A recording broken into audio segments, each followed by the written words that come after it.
We are so excited for our virtual retreat featuring Miraval and Leslie Glickman. And for the first time, I think in all of the virtual retreat series, we have our host teacher, Leslie, at Miraval hosting live. Welcome, Leslie, and welcome, Hannah from Miraval. So excited for this one. Excited to be here. Thank you. Right. Yeah, what a treat for me to actually be on site after being, Zooming from my home studio for so many months. It feels so great to be out in the world and to feel so welcomed and safe. And, it's really, really feels good. So maybe this is an opportunity for everybody else to start to feel like they can branch out and start to travel, And isn't that view amazing there from the pool? From everywhere. I mean, it doesn't matter where you're looking. Like our room faces one direction, the pool faces the other direction. We've got sunrise and sunset and the hills. It's so green and lush. I'm in a little piece of heaven right now. It's so tranquil there. Everywhere you turn, it's like, oh wait, this is gorgeous. This is gorgeous. My favorite thing is getting lost there. Honestly, just wandering. And it's like what everyone needs more than ever right now, I feel like, is the connection to nature and the connection to people. So, that is the ultimate wellness. So I think that you've got those ticked.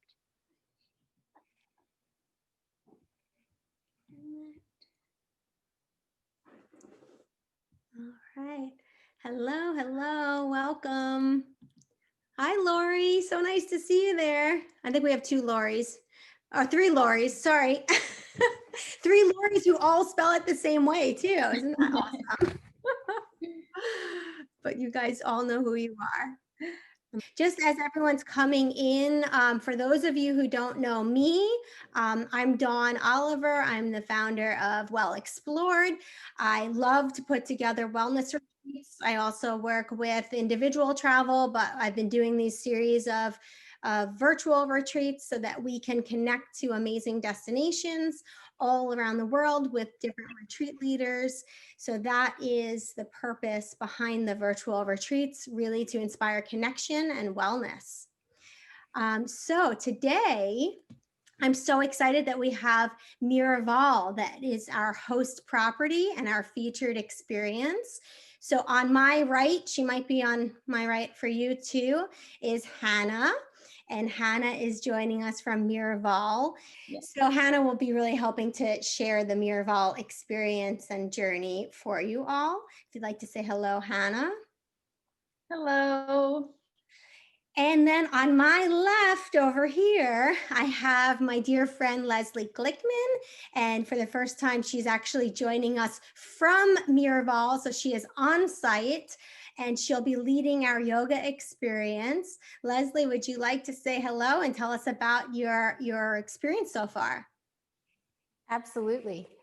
So we arrived yesterday afternoon, and I'm telling you, even from the first moment, we were originally supposed to get like just a shuttle, and it was going to be about an hour wait. And like the minute we landed and came outside, our driver was just there waiting for us. They knew our name. So from the first minute, like the impression was made. And from every minute we've spent here since, it's just been such a really beautiful experience. The property is beautiful. The welcome was beautiful. The food has been amazing. I feel so blessed. And the more I experience here, the more I can't wait to come back with a real group and do this live with a group. So I'm excited to share from here today. I feel so grateful to be able to do this experience after not traveling for so many months. I think traveling's in my blood. So just being here, I feel like myself again. And I hope the same will happen for all of you. So we're going to get started with our yoga class with Leslie in just a moment. But before we do so, just to set the tone for our destination of where we are, I would love to play for you a super short video so you can see the backdrop of Miraval.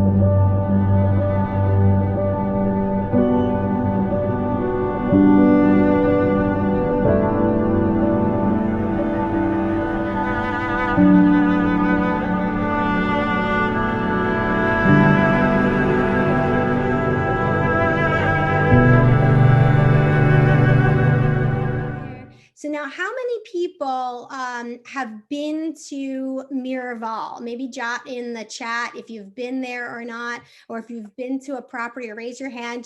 Jacqueline, I think, is raising her hand. Jacqueline, would you like to unmute your microphone? So we've been to Miraval in Tucson, but not the Austin property. And we've been there many times. Oh, wonderful. Great.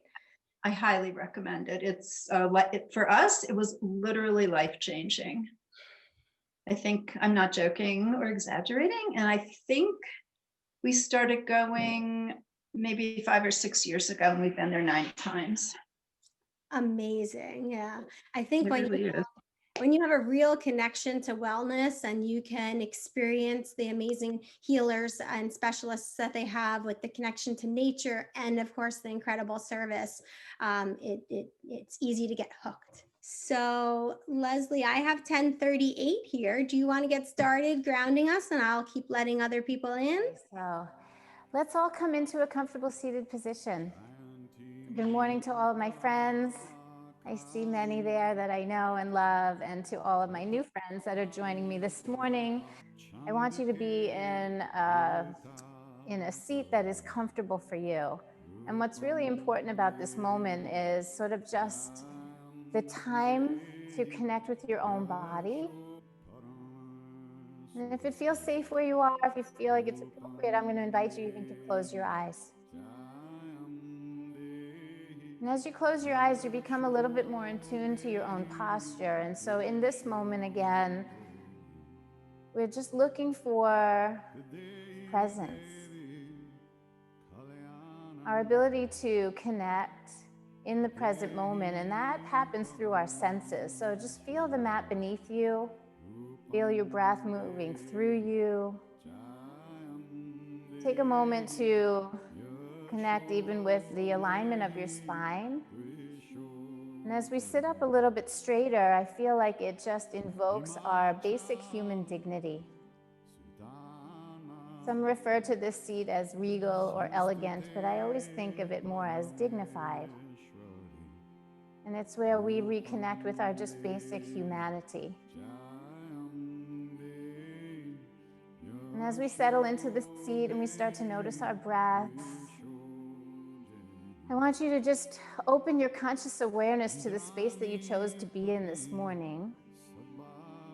And then imagine in your mind that you're able to sort of walk away from your space and into another space, a space in Zoom, a space in cyberspace that unites all of us.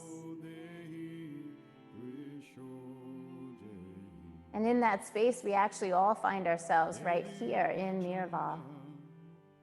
And so if you can picture it in your minds, we sort of move ourselves out of the space that we're in, our eyes are closed, and we can imagine these rolling, beautiful hills of green. And set up right in the middle of these beautiful hills is this beautiful property filled with labyrinths and greenery and beautiful pools and structures that just fit the color scheme of nature, and everything just seems to really belong. And you have walked yourself right up into the middle of the property. And each and every one of us comes and gathers in a circle on the lawn. And each of us together in this moment is united in this experience. And for the time that we spend together, we will all be in, and we will share this sacred space. Even for those of you that are tuning in later, you'll bring yourself into this same beautiful space and feel the same level of connection to this experience. We gather, we connect, we share, we learn. These are all of the experiences of Miraval.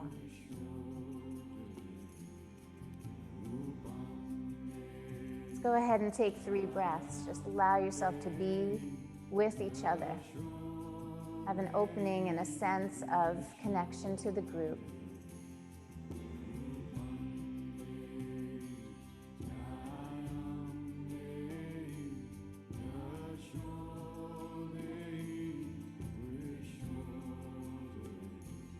And then together we'll take one long, slow inhalation. Let's hold this one. Feel the lungs expand. Feel yourself awaken just a little bit from the inhale. And as you exhale, just soften your posture. Drop your chin to your chest. Let our heads humbly bow forward. You can blink your eyes open. And then slowly lift your gaze back up. And as you gaze back to the screen, here we are, all sitting and gathered together. If you decided to sit on a cushion or a chair, you can go ahead and move that out of the way. And we'll bring ourselves into a child's pose. We'll just turn sideways onto the mat. And again, we fold the body, resting the head to the floor. And I invite you all to use props. If you have props in your space and you practice yoga regularly, I invite you to do the things that you know to do for your own body. This child's pose can be done with the knees together, which will round the spine over the legs and be supported. And you can also open the knees a little wider if you want more room for your breath to be able to move. If your head doesn't reach the floor, your hands can fill the space and you can put your forehead onto your hands.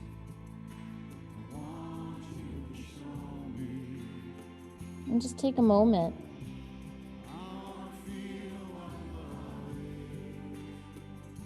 Again, using your senses to settle into the space. Imagining as you breathe that everyone in the group is also breathing. And then as we begin to move, that we are all moving together, that we are in this together.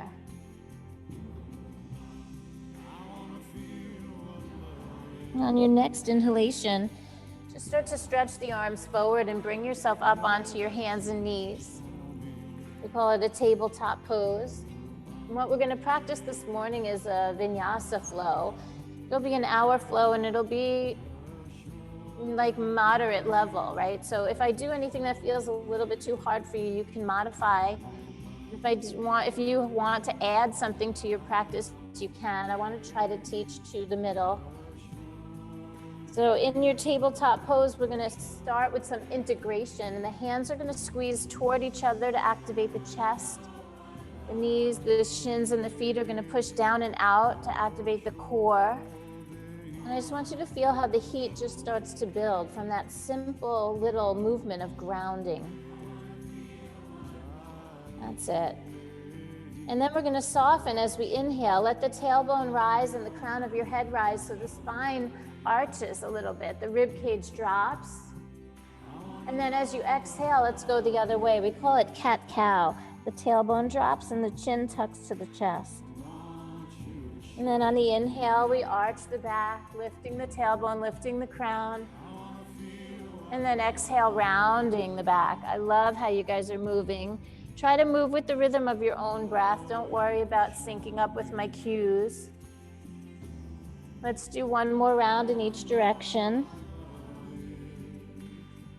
Filling the lungs and emptying the lungs. And then we'll tuck our toes under and let the shins rise and the knees rise just an inch or two. Again, just a little bit of heat building and really an appreciation for that feeling of the mat beneath you. And from here in slow, slow motion, we're going to just move ourselves back into that very first downward facing dog. In down dog, the hips are rising. Your hands are about shoulder distance apart. The legs are as straight as possible. And again, you can squeeze the hands toward each other to broaden the chest and shoulders. And you can push the feet down and out to extend the legs and open up the back body. And we'll just take a breath here as we bend the right knee and stretch deeper into the left leg. Sometimes those hamstrings are tight in the morning. Let's switch over to the other side. Left knee bending, right leg straight. And then we can push both legs back. And when you're ready, just look at your hands and start to walk your feet up to the top of the mat. So the feet are going to come together, and then we'll lift halfway. Inhale. Good. Exhale and fold. Using a flat back, we're going to rise all the way to standing. So we'll just reach the arms up overhead. And I want you to take a little freedom here. Stretch like the morning stretch that feels so good. Maybe even reach back. And then exhale, bring your hands right to your heart. Good. We'll hold right here. Press gently into the palms. Feel the soles of your feet on the ground. And take this moment to check in with yourself.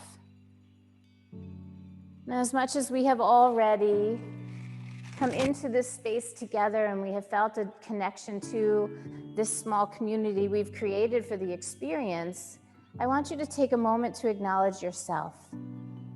Each and every one of us signed up for this experience for a different reason. We all have a slightly different perspective on life. We're all feeling different experiences from the happenings in the world. And so right now, this morning, what do you need? What do you need from your yoga? What will you express with your movements? What will you purge from your body, or what will you receive? The truth is, it's really up to you. So in this moment, get very clear about your own intention. And then we're going to breathe and move, and we are going to transform so that we feel a little bit more the way we wish to feel. Let's take a deep breath, reach the arms up. Exhale, go ahead, forward fold. Hold in as deeply as you wish, let the head down. On your next inhalation, lift your chest and look a little forward. And then we're going to step the right leg back. So it's one big step to the back of the mat. Root the right hand down and please twist open to the left side. The spinal twist is so important at the beginning of the practice. So think about moving the right side of your body under, the left chest open. You could even turn and gaze up at your left hand. Keep your feet pressing into the mat, and at the same time, squeeze your legs into the hip sockets. Use the muscles around your waistline to turn. The tightest part of the spine is in the middle, so we want to look for a little mobility there. And then your eyes will come down, your left hand will come down, and then the left foot can take one big step back into your downward facing dog. And we're going to use this pose kind of like home base, moving and breathing, and just watching our thoughts, watching our feelings, our emotions. See if we can use our yoga for good, to create the inner space that we wish for. Together, take one more breath, push back a little bit, and then come forward into plank pose. Plank is like an upper push-up. The body becomes like one plane over the mat. We're going to keep the gaze forward, and you have the option to put your knees down or not, and we're all going to bend the elbows and lower slowly to the belly. Inhale into cobra pose. Cobra is like a little baby back bend. Yeah, that's it. So try to keep your elbows soft, keep the chest broad, and once again, the hands can squeeze a little bit toward each other. The legs reach back long behind you. Enjoy one more breath here. And then release your chest, tuck your toes, and press yourself up and back to down dog. Think of this pose as coming home. And then we're going to look at our hands and slowly walk the feet right up to the top of the mat. Lift and lengthen on your inhale. Fold deeply on the exhale. With an inhale, rise, coming up with a flat back, reach the arms high. And then exhale, bring the hands right to your heart. Take a moment to remember what it is that you need from your yoga, what it is you want to create with your movement. Stay consciously aware of how you use your breath. On the next inhalation, reach the arms up. As you exhale, forward fold. Lift and lengthen on the inhale, looking forward. And then the left leg is going to take that really big step back. We step back, we stay on the toes, root your left hand down, and then twist open to the right side. And the same things apply here. The feet press into the floor, but the legs squeeze into the hip sockets. And then we find the muscles around the waistline to really twist the mid-back. Every inhale can create more space. Every exhale can help you twist. We'll take one more breath here, maybe even look up at that right hand. And then as you exhale, just place the hand down. Take a big step back to down dog. Just check in. Smooth out your breathing. And then we come forward into plank. And you can put the knees down or keep the legs straight as you lower. One breath in cobra. Take that deep inhale. And then exhale, find your way right back to downward facing dog.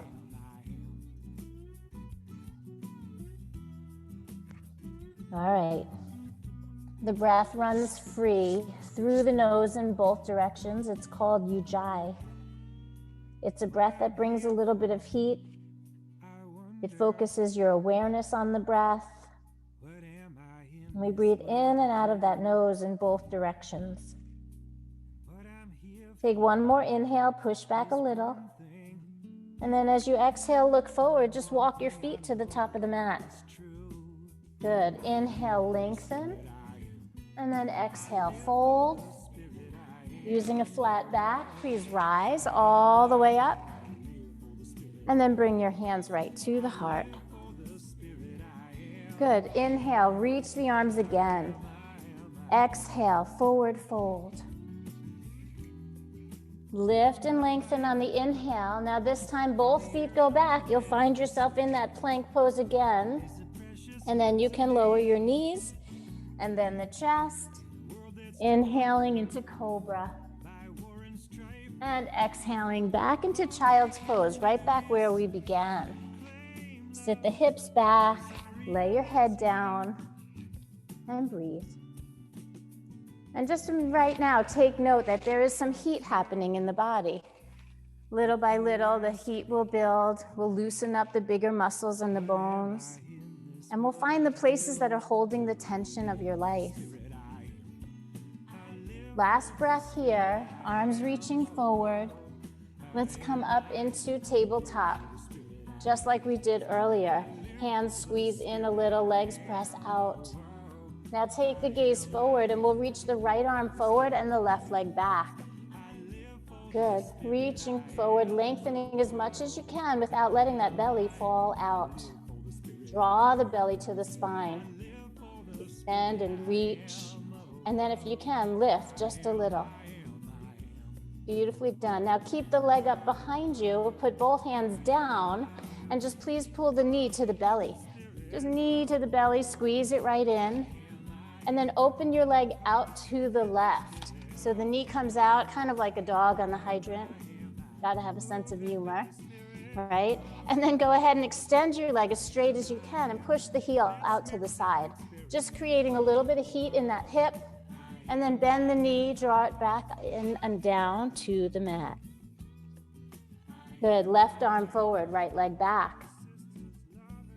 Extend and reach with the belly to the spine. The muscles in the back body really deserve some love. You want to lift a little, feel the contraction, and then keep your leg up, but place your hand down. And the right knee will pull into the belly, give it a little squeeze, and then open that right leg out to the side. Lift the knee out to the side, and to the best of your ability, straighten that leg out to the right and push through the heel. And then we lift just a little. When you're ready, just that little burn, pull the knee back in and place it on the mat. Beautifully done. Take child's pose. So we sit back and we gather our thoughts. We smooth out our breathing. And we take this moment to reconnect into the present moment. All right. And there may be times if I am on your screen that I may be sitting up, but it's because I want to be able to check in with you. So enjoy your child's pose. All right. On the next inhale, look at your hands, bring yourself back to table. And then we'll tuck our toes, do that floating tabletop once again, and then bring ourselves right back into downward facing dog. Good. Take a look at your hands, and when you're ready, the right foot is going to step all the way up to your hands. Please turn your left foot flat, and we come into our first warrior pose. So you're going to rise up, right leg forward, left foot flat behind you. And the thing about the warrior is that the warrior is passionate. So turn your chest plate forward, ground your feet. Feel the embodiment of the warrior. Good. Now I want you to keep your chest rising and keep your gaze forward, but let your arms come down and behind you. Go ahead and clasp your hands together, keeping that chest broad. We'll come into humble warrior as we bow our heads forward. Maybe even take our gaze to the back foot. Here we have an opportunity to press into the feet, but draw the legs into the hip socket. Really find that sense of integration. And then nice and slow, lift your head, lift your chest, start to rise back up. As you inhale, reach your arms high, and then turn to your left and pivot your feet so they're both pointing forward. You'll find yourself in what we call prasarita. My camera. There we go. All right, so it's important that we turn the toes in slightly and the heels out slightly. That's it. And then bring your hands to your hips. Inhale, extend your spine, and exhale, take a forward fold. Go ahead and fold the head down. We're going to enjoy the benefits of this mild inversion. Try to keep your shoulders away from your ears, drawing the shoulder blades into your back, and breathing through the nose. And slow and steady on an inhale, lift your head, lift your chest, and rise back up. Good. Let's take the arms out like a T.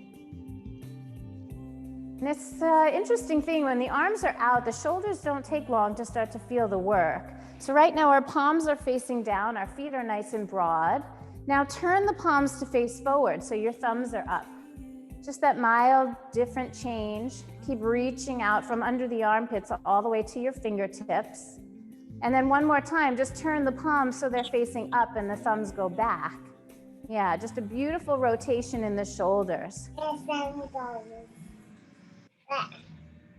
Yeah, I think we have somebody unmuted, so just give me a second. Dawn, do you have that? Okay. Okay, so the thumbs are turned back, the shoulders are starting to work. Let's keep the rotation in the shoulders, but bring the arms all the way up overhead. Beautiful, nice long waistline. Now we're gonna fold halfway. Keep the core engaged, start to fold forward. And when you get to that halfway point, open the arms out like a T. You guys are doing beautifully. The body is parallel to the floor. The arms are gonna lift a little higher. And then if you watch like a windmill, I'm gonna take the right hand down and the left arm up for a really beautiful twist. Keep the spine long, keep lengthening your head forward, twisting from the waistline. And then we lighten the load on those right fingertips and moving the arms leg back into that T position, parallel with the floor. So holding the core, and then twist the other way. Left arm down, right arm up. Very light touch on the left fingers. Try to keep the work in the core, keep grounding your feet. There's a strength that comes from inside us. We are much more resilient and stronger than we know. Let's pull ourselves in from the center. Lift the weight off the left hand and return to that place parallel to the floor. Take one deep breath and then very slowly, gracefully put both hands down. Now just simply bend the right knee and you'll feel a stretch on the inseam of your left leg. Try to keep your hips back and your head and chest forward. And keep that belly drawn into the spine. And then we'll just slowly switch over to the other side, just sweet little sensations.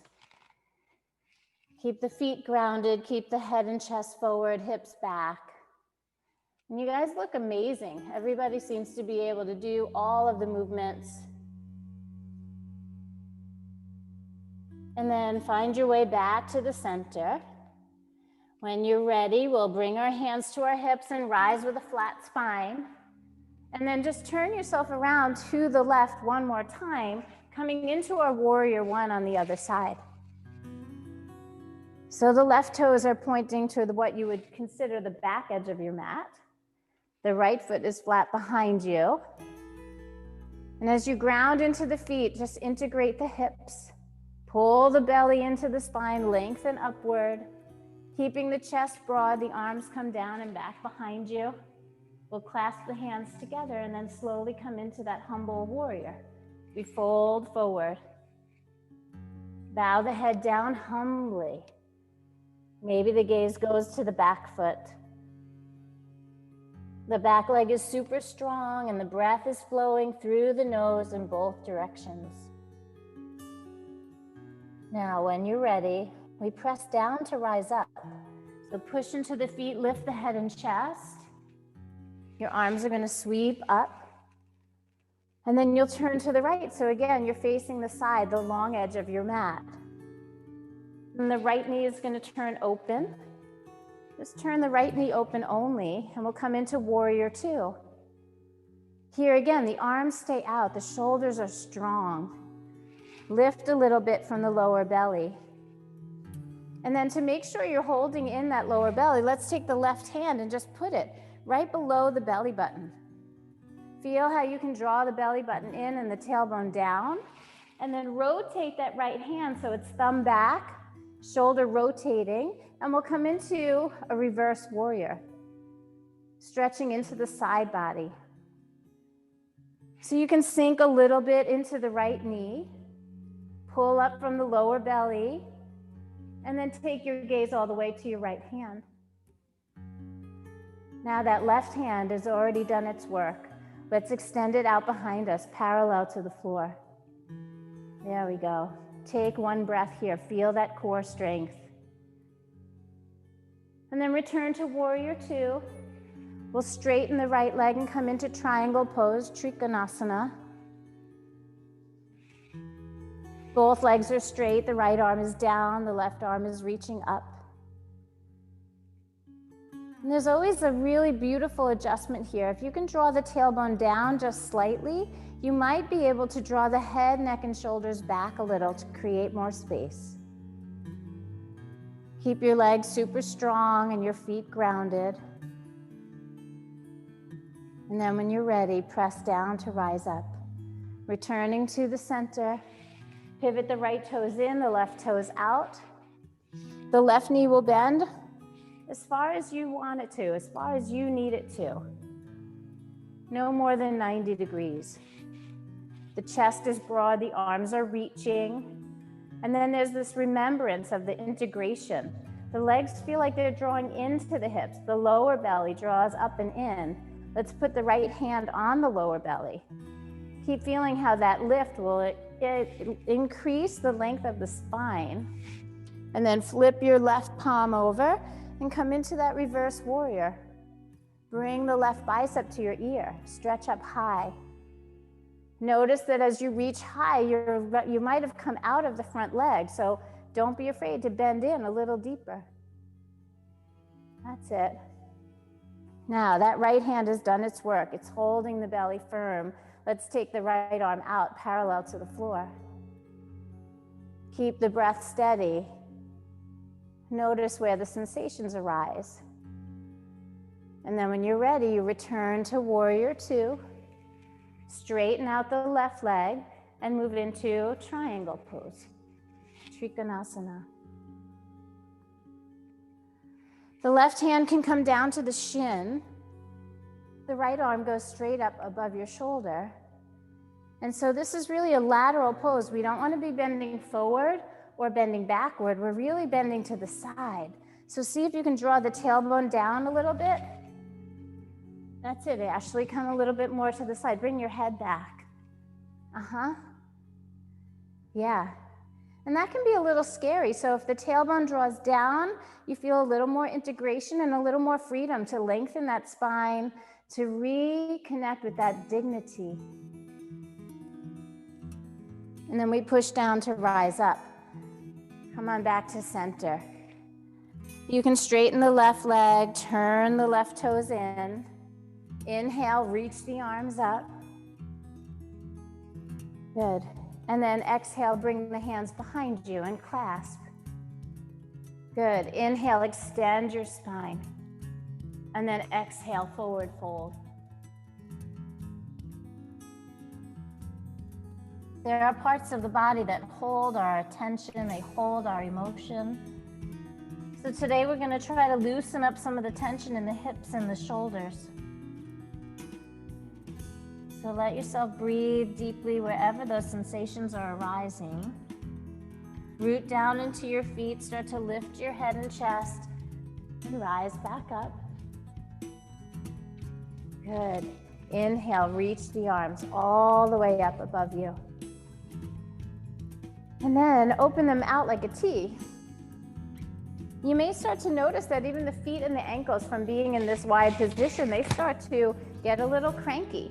So if you need to, adjust the toes in and the heels out so your feet are parallel to the edges of the mat. The arms are out like a T, and I want you to take the right under the left, crisscross, maybe tight across the chest, crisscross, and then try to press either the back of your hands together or slip the right one into the left palm. So we call these eagle arms.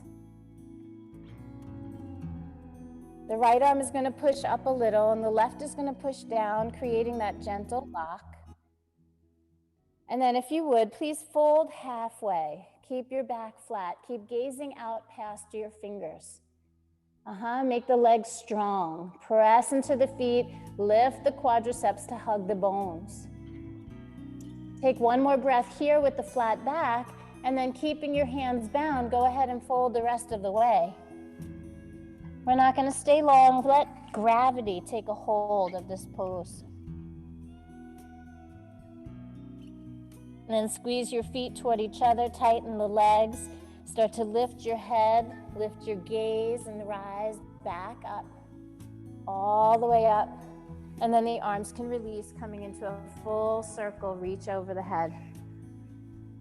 Keep them up there for just a moment. Draw the tailbone down and lift through the ribs. Give your side waist a little stretch. We can hook our thumbs together and stretch to the right. Yeah, just take a little yummy stretch to the right side. And then go up and over to the left side. And as you return to center, the arms come out like a T. And once again, we cross left under right this time, coming into those eagle arms. And they're kind of tangled up, and they don't have to be. I'm going to come in a little bit closer so you can see that if you cross the elbows and you can't make the bind, the back of the hands can squeeze toward each other. And then only if it works do you slip the hands into each other. So there's lots of ways to approach the pose. Left arm drawing up, right down to create a little lock. Maybe move the hands away from your face. We're going to fold halfway. Just fold to a flat back. Again, feeling the core. The belly button to the spine. Lots of support. And then nice and slow, we fold the rest of the way, letting the head down, letting things soften. Check in with your breath. What do you need from your yoga right now? What is it that you create with your movements and your breathing? I'm going to push down to rise up. So ground the feet, use your core, come on up. We'll release the arms again, take that big full circle. And then exhale your hands right to your hips. And we'll turn our feet, turn both of your feet forward toward the top of your mat. With your hands on your hips, let's gracefully step our feet together. Nicely done, everyone. Beautiful. Arms reach on the inhale. Forward fold on the exhale. Lift and lengthen on your inhale. And then go to plank. Both feet step back. You're going to lower yourself down nice and slow. Inhale, cobra pose, a gentle little back bend. And then exhale to downward facing dog. All right. Right foot's going to step up to the hands. Please stay on your left toes. And then you'll rise up for high crescent lunge. We're going to take the arms back into eagle. So bring the left under the right. Cross them and make the bind, or just bring them toward each other. Remember, you can lock in by pushing the left up and the right down ever so gently. And then your gaze is forward. We're going to lean some weight into the right leg, and we're going to lift the left leg up behind us. Yes. And so we just work on our balance here. I just want to check in, make sure you guys are with me. Good. Now, as you come to standing, bend your left knee and bring it forward so you're standing on the right leg with your left knee bent in front of you. Now, right leg is going to bend. You're going to cross the left one over and tap your toe to the floor. Just tap your toe to the floor and then see if you can sit in a little lower. There we go. Fold to a flat back, gaze out past your fingers. Squeeze those legs into the hips, find the lock. Right leg pushing up, left one pushing down. We feel all of that sense of integration, and then slowly rise. Release your feet into neutral, left beside right, and then release your arms. Take them full circle, stretch and reach up. And then exhale, hands right to the heart. Take a moment, find your breath. Feel the respiratory rate, feel the heart rate, feel the heat. Let your yoga work for you. Clear the mind and come back to your intention. This is that moment where you get to meet yourself exactly where you are. And that is how the yoga works. Inhale, let's reach our arms up. And we're going to take a vinyasa. Exhale as you forward fold. Lift and lengthen on your inhale. Let's walk our feet back, lower down slowly on the exhale. This is one of our last vinyasas. We'll come into that sequence on the other side. Inhale for cobra. And then exhale back into downward facing dog. Just like before, the left foot's going to step up. You'll stay on your right toes. And rise into your high crescent lunge. Now the right arm comes under the left. Cross the elbows, cross the forearms, create your lock. Pull the belly to the spine, all of the pieces we've been working on. And then we lean our weight forward into the left leg. We trust the left leg and float the right one up behind us. Find your balance. And then start to draw the right knee toward the belly as you come to stand tall. Keep the bind. Left knee starts to soften, right crosses over, tap your toe to the floor. And then sit a little lower. You guys are doing amazing. Let's fold halfway. Create that lock. Arms lock in, legs begin to lock in. Keep the gaze forward. Sometimes life makes us feel all tangled up. And right now in this moment, we have the freedom to shake it off. So come on up slowly. Plant your feet firmly on the ground beside each other. Release the binding of the hands and breathe free as you reach up. And then bring your hands right to the heart. Again, just a moment to remember your own intention, to reconnect with your breath.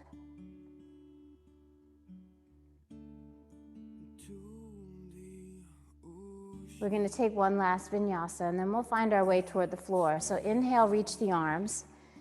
If you need a break, you can simply sit down. Exhale, forward fold. Lift halfway and lengthen your spine. And then we step back to plank, lower down to the belly. Take that beautiful cobra.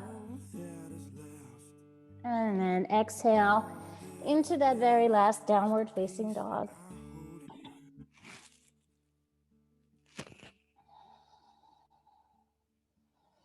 Enjoy one more breath here. And then simply come into a seated position. Good. So before we go any further, how are you guys feeling? Give me thumbs up, thumbs down, thumbs in the middle. You good? A little bit of both? You know, the sweat in some ways is quite transformational. Yoga has a way of detoxing us physically, mentally, emotionally, and spiritually. So we're going to come into a seated position. I like to kind of face you so I can see what's happening, but we're going to come into what's called Baddha Konasana. The soles of the feet are together, the knees are open wide. We've done a lot of crisscrossing into the middle and a lot of integration work, so I want to start to open up.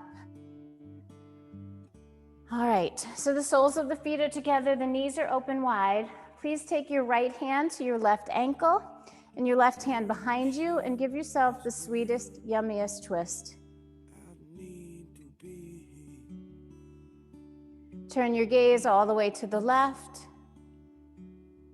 Keep your body twisting left, but turn your gaze all the way to the right.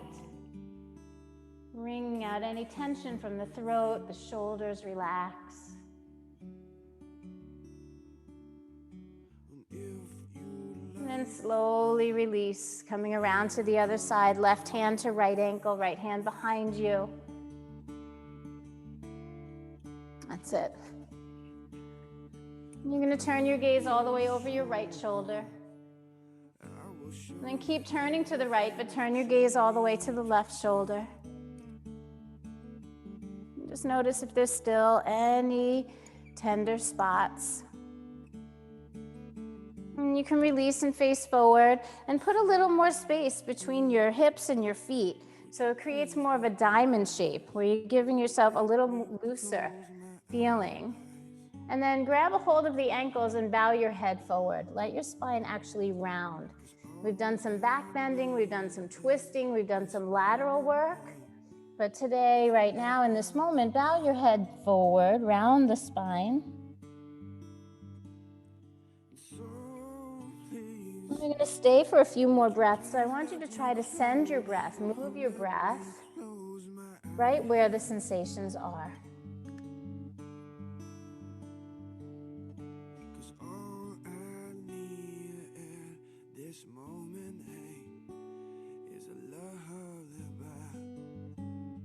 See if you have the power to release and melt a little bit softer into the tender spots.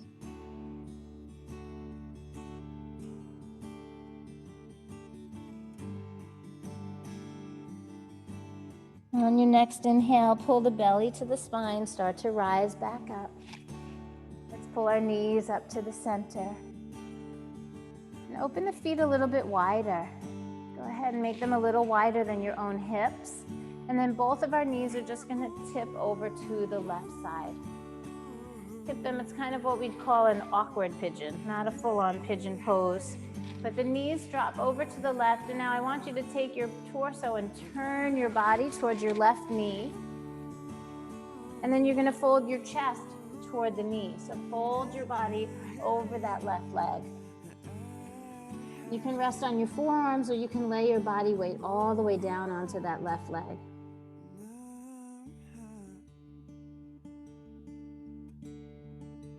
See what you can soften here. What is it that you desire? What is it that you want from your yoga?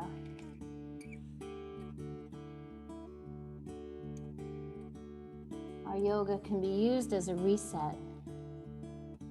Each practice like a little mini retreat, a check-in.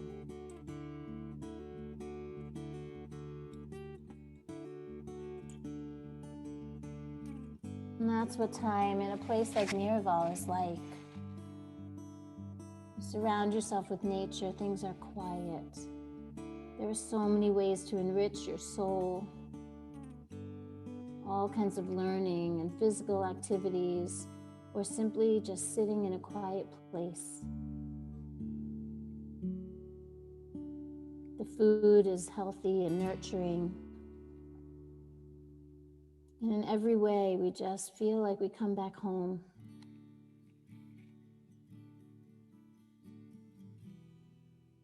And so as we rise back up to center, let's remember that we are all in this together. We are in that sacred space that we traveled to in the green rolling hills. Let's roll back to center, tip those knees back up. And then very slowly let them tip over to the other side. You'll turn your body and fold your heart toward your right knee. Just let the body lay down. You can rest on your forearms if it feels too deep, or you can lay your body weight onto the leg.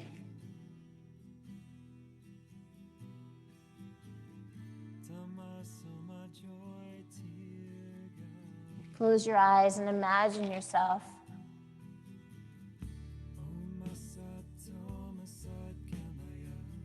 in that sacred circle where we join together.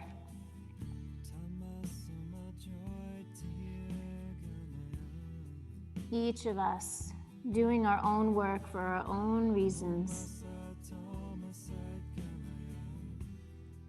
Feeling the support of each other in community, but at the same time, learning how to take care of ourselves individually.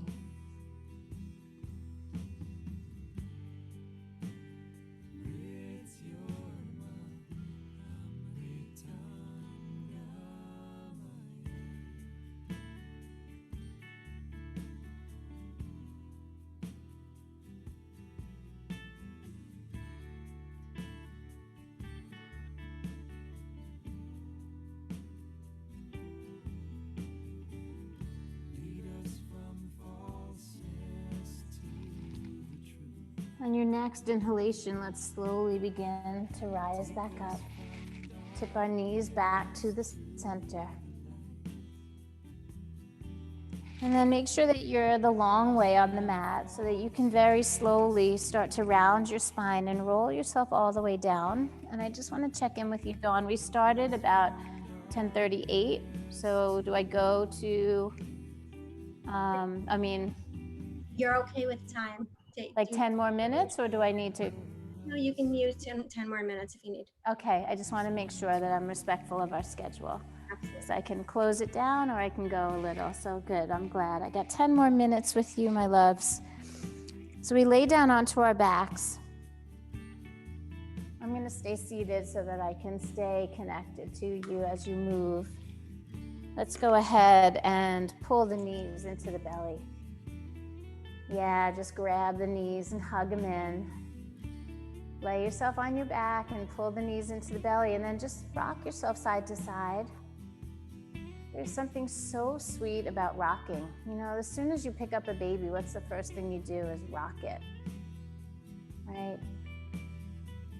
It's a very soothing thing that we do for ourselves that others do for us. We buy rocking chairs, right? So in this moment, just let yourself rock a little bit side to side. Notice what that does for your energy. And then place your hands onto your knees and start to open the knees a little wider. Go ahead and open the knees a little bit wider. So you start to feel your back flatten and your hips stretch just a little bit. And then I'd like you to switch your hands from the front of your knees to the back of your knees. And then let your feet just kind of float up toward the ceiling. So the knees will be bent about 90 degrees. And Ashley, go ahead, lay down onto your back, babe. I'm sitting only so that I can give better instruction and see you. If I lay down, I'll lose my connection to all of you on the screen. And so the hands are on the backs of the knees. The feet are pointing up toward the ceiling. Beautiful, Jody. Go ahead. You can open those knees a little wider. Yeah. Pull the knees down toward the rib cage and float the feet up toward the sky or the ceiling, wherever you are. Some of you are outside. And then now that you're open nice and wide, go ahead and rock a little bit side to side here.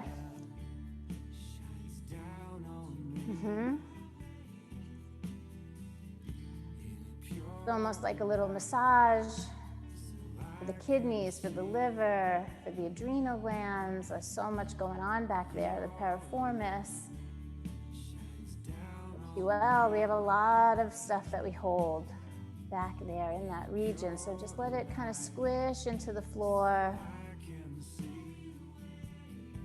Nice. And then just very gently let go of the hold on your legs. Keep the knees bent, but let your feet return to the mat. Keep the knees bent. And then please cross the right ankle over the left knee. So right ankle onto the left knee. Yeah. That's it. And then keep your arms by your side so that you can engage the core a little bit. I want you to feel the belly button draw to the spine.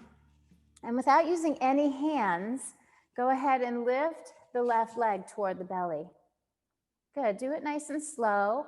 And then release it and just tap your toe to the floor. You'll keep the ankle crossed on the knee the whole time. You got it.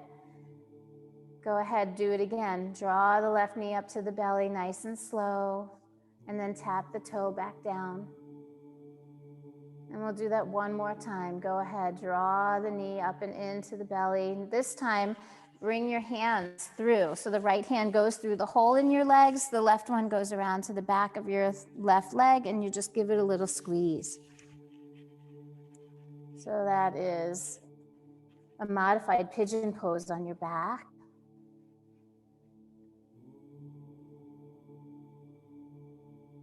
And take this moment of stillness to reconnect with your breath.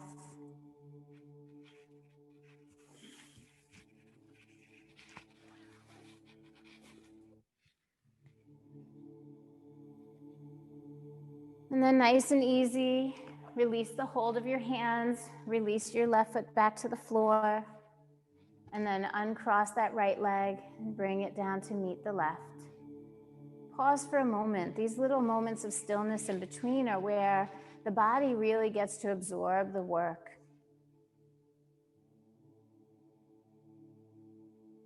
Acknowledgement for the mind and body connection. And then simply cross your left ankle onto your right knee. We'll keep the ankle on the knee and just slowly lift the right leg from the floor. Just use the core, belly to the spine. Go ahead and draw the knee towards you. And then in slow motion, let the toe tap back down onto the floor. You can feel it. If you move slow, you really can feel the strength. And you're also preparing that hip for that big squeeze that's coming. So we'll do it 3 times and then hold. On the 3rd time, reach the left hand through the hole. Go ahead and hug the whole thing into your body. Hug it until it feels so good. That's it.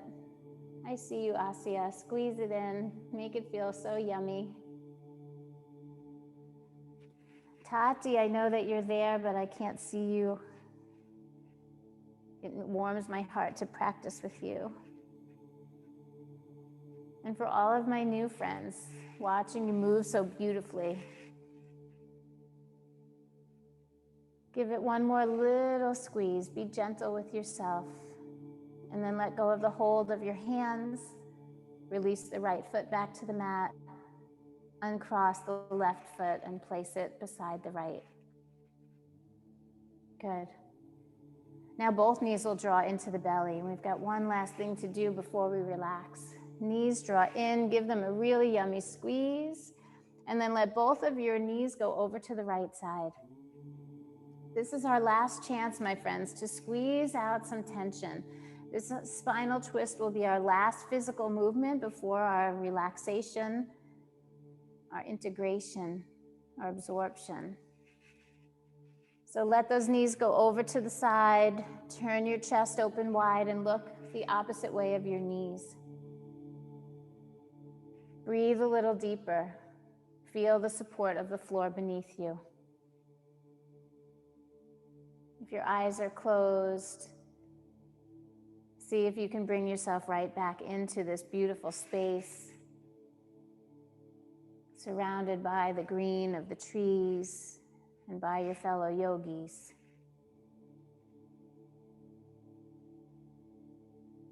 And you can press a little bit into your arms so that the core integrates, and then slowly and safely guide your knees over to the other side. So you just lift them up from one side and bring them all the way around to the other. Once they get there, let them go.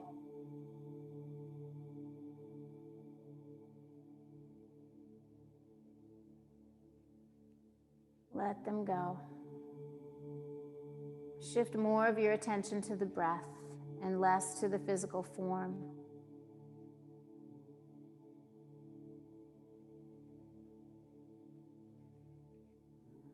The articulation of the physical form of yoga actually helps us stay really present. But the real yoga exists in the stillness and in the breath. Let's go ahead and bring our knees back to the center. And then release your feet back onto the floor. It feels like coming home. Once they touch down, you'll feel all of those muscles that kind of have to hold you together. You'll feel them release. And then stay in that softness as you let each leg go straight down the mat. The legs go straight out toward the short edge of the mat, actually. And then do you remember how we had our palms and we turned them all the way to the shoulders? Let's do that here. Just turn the thumbs out and let that rotation happen all the way to the shoulder. You might feel your shoulder blades flatten on the floor under you. And then close your eyes. If it feels safe and appropriate, we close our eyes so that we can go inward. And your work is done. The physical portion of the yoga is now behind you. Now you get to bathe in the energy that you created. Let this moment serve your intention.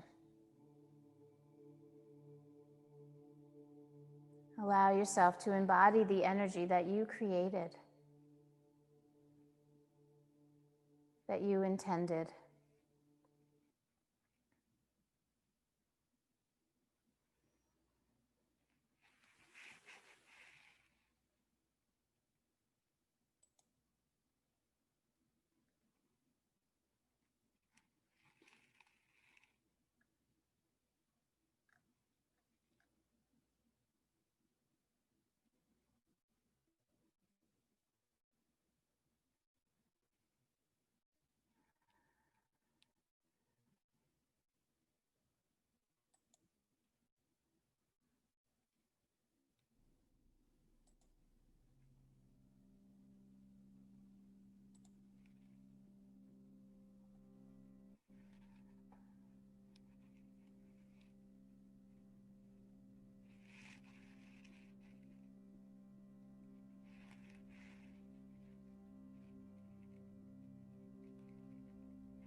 As we lay here in the stillness, I'm going to take you on a little journey. I want you to feel yourself in this space, surrounded by the trees and surrounded by your fellow yogis. And begin, as you awaken, begin to breathe and start to engage yourself in the space that you're in. Start to reacquaint yourself with the space that you've chosen for your practice. Feel all of the beautiful things around you, all of the experiences you've shared, all your own personal growth, all the memories with family.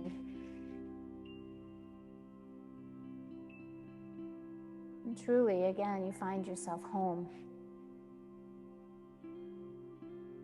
You can start to stretch and move and breathe any way you like. And eventually, as you awaken, I want you to come to sit back in the space that you are, the space that you are in.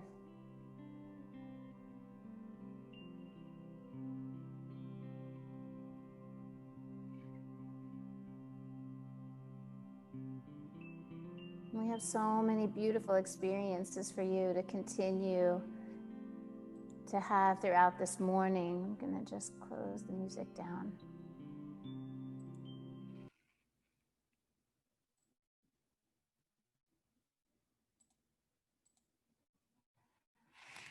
So as we come back to sit, again, sit any way that you like, simple crossed legs or legs folded back on a cushion in a chair, against the wall. Come into a space that allows you to feel your basic humanity. That acknowledgement of reuniting with yourself. And we'll bring our hands together at the heart. And with just pure gratitude for Dawn at Well Explored and for Hannah at Miraval and everyone else here who has just been so lovely, I want to say thank you. Thank you for allowing me the privilege to share my love for yoga with all of you this morning in this most magnificent space. I wish you all the most beautiful day. I can't wait to spend the next couple hours with you experiencing even more of what there is to offer here. I thank you for joining us. Namaste. Namaste. Thank you, Leslie. And I turn it back to you. Oh, Leslie, it's always so beautiful. How is everyone feeling? Maybe you're just getting up and getting back to your computer. I know every time I have a class with Leslie, she just makes me feel so calm. So if you'd like to put in the chat box maybe how you're feeling, I think it's just such a beautiful way to begin and to get centered and to come together as a community is to start with yoga.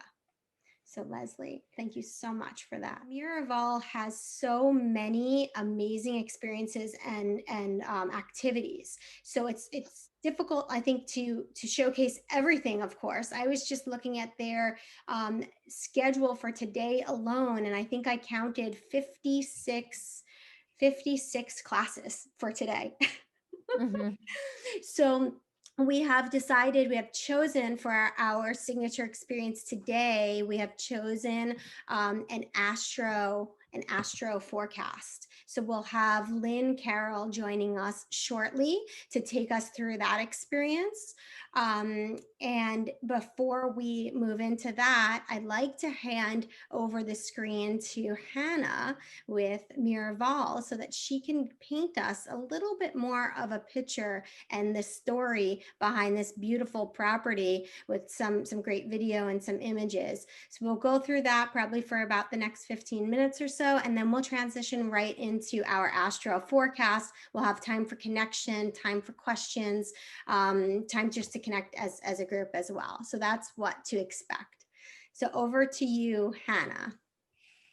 Hello, everyone. Thank you again, Leslie, for that amazing class. That's how I feel, is just so relaxed. I don't know if everyone else were probably in this relaxed state. I just feel so good. So thank you.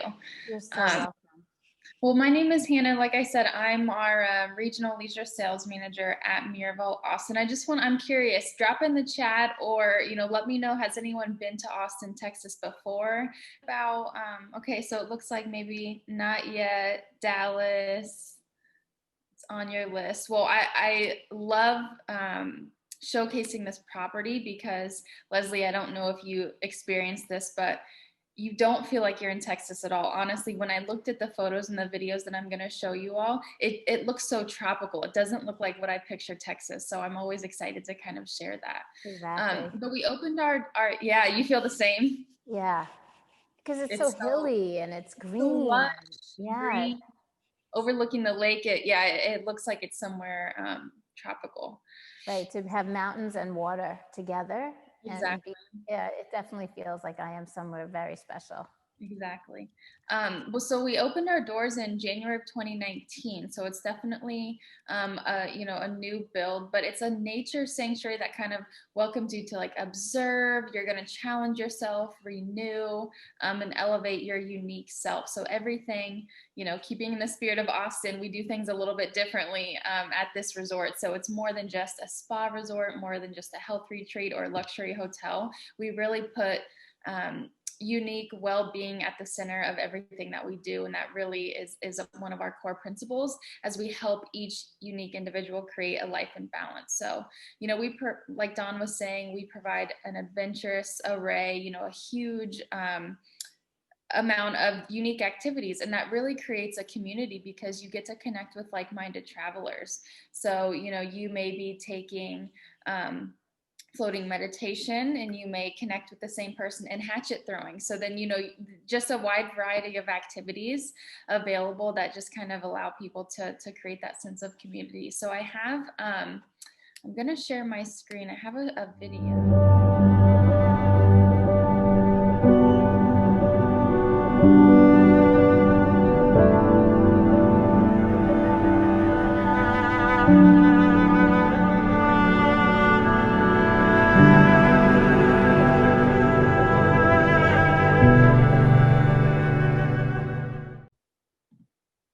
Thank you. So that just highlights, part of our equine therapy program that we have. So we do offer trail riding, but a large part of our opportunities to interact with our rescue horses is, where we use the horse as an emotional mirror. So you really end up learning more about yourself, maybe how you interact in relationships, how that translates into your personal, professional life. So I'm just curious, has anyone done any type of horse equine therapy before? Have you tried this? Jacqueline, I'm sure you have at Arizona. Did you meet Wyatt Webb? Hold on, she has to unmute. I just tried unmute yourself, Jacqueline. Sorry. Thank you. Maybe you can share a little bit of your experience. I love that you've done that. Okay. So I think we've been there 9 times. Each time I've done at least one horse class or therapy. They have one called the Unforgettable Canvas, where you literally paint on the body of the horse. And it is a very, very, very powerful experience. I've also done the one meditation with a horse, which was really interesting. You stand next to the horse, but you lay back. So your back is on the horse's body. It's, you have this 1,100-pound animal that you're doing meditation with.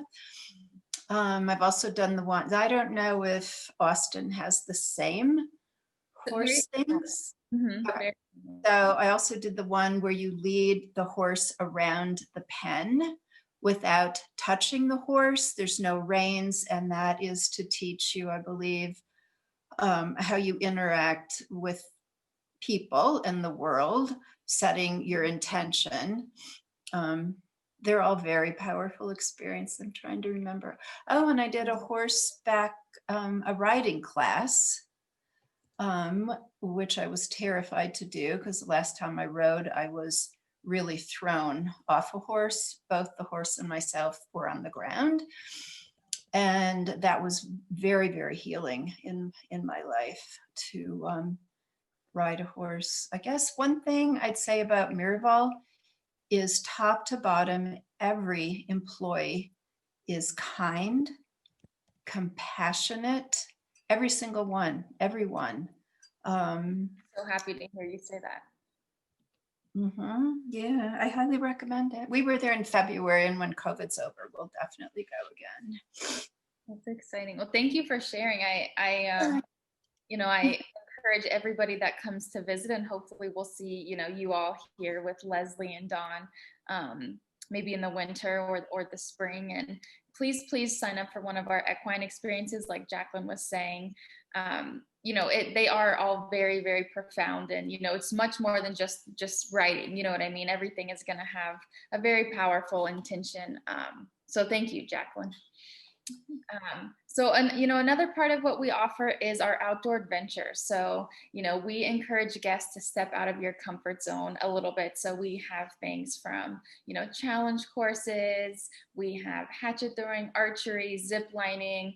So we really kind of encourage people to maybe, like I said, step out of their comfort zone. If you're maybe have a fear of heights, we kind of encourage you to manage that and, kind of see if you can challenge yourself to get on one of our courses and kind of work through that together. Something that I love to highlight for friends or couples or even team bonding is our challenge course. So you're going to crawl up this cargo net together. You have to have communication skills across a lot of these platforms. And I'm just curious if anyone has a fear of heights, or if you've ever challenged yourself to kind of overcome that.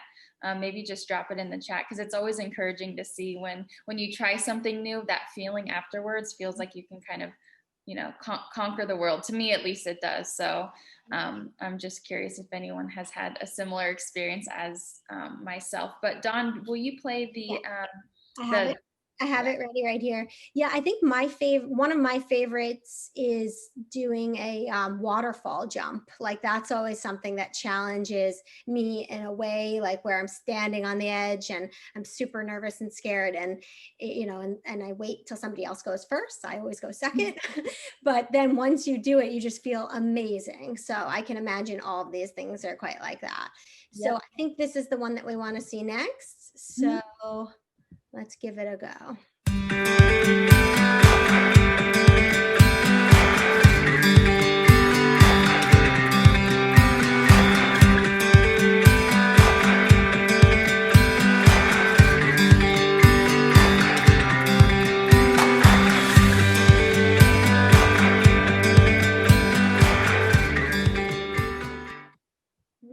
It's nice, right?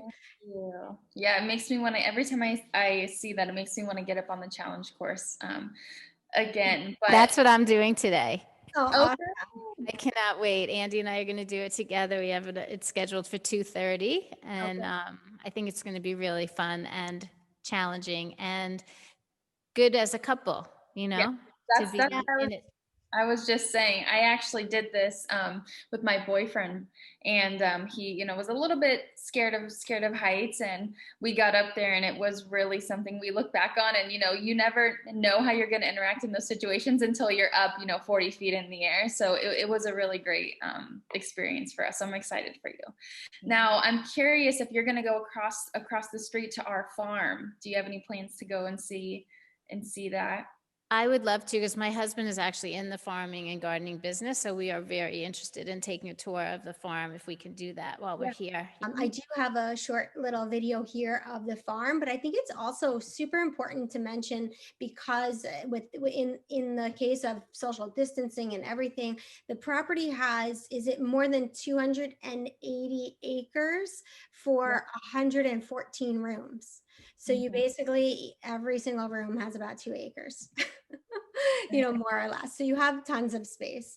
I'm going to show you this beautiful farm, because I think that this is really at the cornerstone as well.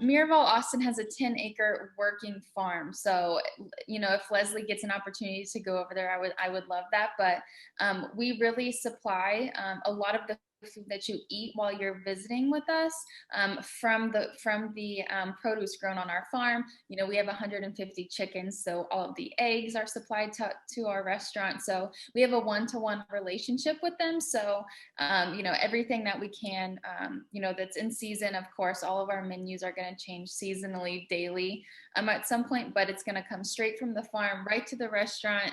The scraps go back down to the chickens, so it really kind of completes that sustainability cycle. So as we're kind of getting ready for Lynn, I just wanted to highlight another property or aspect of Miraval. So we are a digital device-free environment. So really, really, when you all come and experience this, you will be experiencing your own digital detox. So you know, we encourage you to put your phones to bed. We encourage you to unplug from your smartwatches, your emails, and really just kind of be in the moment and be mindful. So I just am curious, I want to pose one last question. Has anyone done, I know Jacqueline you have, but a digital detox before on your own, even if it was just 24 hours? And if you haven't, are you interested? So maybe unmute yourself or drop in the chat if you've done that before. I'm curious how that felt. Dawn, have you? I am embarrassed to say I have not. Not properly anyway. I am definitely too connected. Susan says yes many times when traveling. Good. I mean, I believe in it. I think it's vital. I just have not. Lori says yes, wonderfully freeing. I haven't done that. So I think I need to get over to Miraval next to do that. So, and we will be hosting a retreat with Leslie this winter. So you may be interested in that. And I have one more short little video that I'd love to just show you all.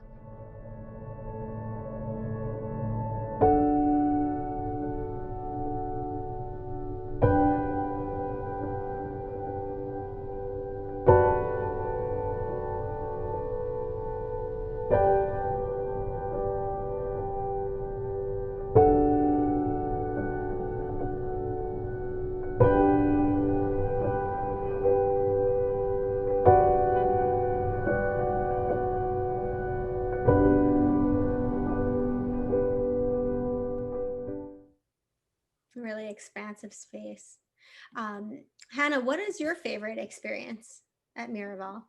My favorite experience is actually one of our floating meditation opportunities. So you're suspended in these silk hammocks and kind of being gently rocked and guided into a meditative state. So it is amazing. And it's a 45-minute class, but I feel like I've slept or napped for like 8 hours afterwards. It's amazing. Wow. Yeah, I think we can all use something like that. Yeah. Well, thank you for giving me an opportunity. I'm so excited for Lynn to be here. Would you like to introduce and tell us a little bit about Lynn and what to expect there? Yeah, of course. So Lynn is one of our spiritual guidance counselors. So she specializes in astrology, tarot readings. You know, she began her journey with the metaphysical arts, you know, over 40 years ago. You know, she shares insights into your life's purpose. So everyone, please help me in welcoming Lynn to the virtual retreat. I was just trying to unmute Lynn. Lynn, you might have to unmute yourself. There you are. There, does that work? Yes, so nice to meet you. Excellent, hi. So today, what I wanted to talk to you guys about is a little bit about the current aspects in astrology, which, as you can imagine, 2020 has an amazing load of surprises for us. And we are certainly not past the really frenetic part of the cycle. We are actually in October and November coming to kind of a head in a lot of what started back in January. Yesterday was the new moon and started a new 29-day cycle. And what happens on the day of the new moon kind of unfolds for the whole rest of that 29 days. We are in a very intense energy right now. We had the new moon in Libra. That's when the sun and the moon join together each month. It's the dark of the moon. You can't see the the moon in the sky because the moon rises and sets with the sun for a few days. But at this new moon, this is always the time for new intentions, new focus. It's like its own little cycle within the year. And this one, the patterns for this new moon, very, very, very strong. We have that Libra new moon, which is all about relationships, finding balance, really yearning for peace and harmony and connection. And typically, the new moon in Libra is a time where we really find common ground and we're able to negotiate or mediate or come to some common understanding. This particular new moon is very much caught up in a cardinal T-square of energy. Cardinal signs have to do with, they're catalytic. They make things happen. You can't like enter into a period like this and come out the same way you entered. It's really asking us to go to our most important truths in our lives right now, both in the collective, but also in the personal world, and act upon those. Not just, muse about them or contemplate them, but it's a call to action. So this new moon is opposite a planet that's causing a lot of activity this year, which is Mars. Mars is the sacred masculine. It has to do with how we willfully put forth what we want in the world.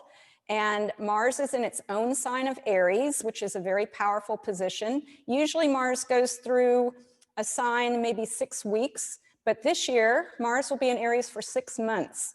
Went in there at the end of June, won't come out until in January of next year. So it's because Mars is retrograde right now. And actually this week, Mars has been the closest proximity to Earth that it ever gets. It's very strongly activating a lot of the things that are happening here in the world. And this particular new moon is also what's called perigee, which means the moon is the closest to the Earth in her cycle. So there's a lot of intense energies.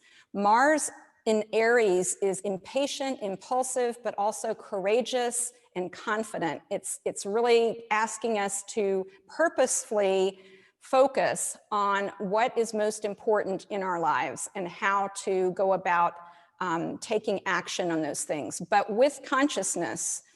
If you think about where the sun and the moon are in the sky at this new moon point, they're actually right next to a fixed star named Spica up in the night sky. And Spica is, she is the hand of the goddess. She's the hand of Virgo in the sky, that constellation.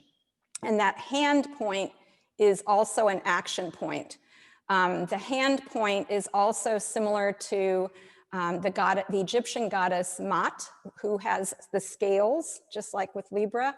And she weighs, I don't know if you're familiar with this mythology, but she has a feather on one side of the scale, and each departing soul, she puts their heart on the other side. And the hope is that there's a balance that comes, that your heart is not heavy and carrying a lot of unfinished business and unfinished conflict.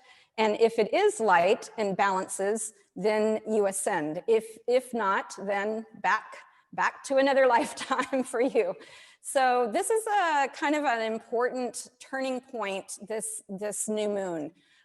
We also find that those planets of Mars, which is very much about taking action, looking at our own lives and what's most important to us, opposing that sense of trying to come into peaceful balance with others.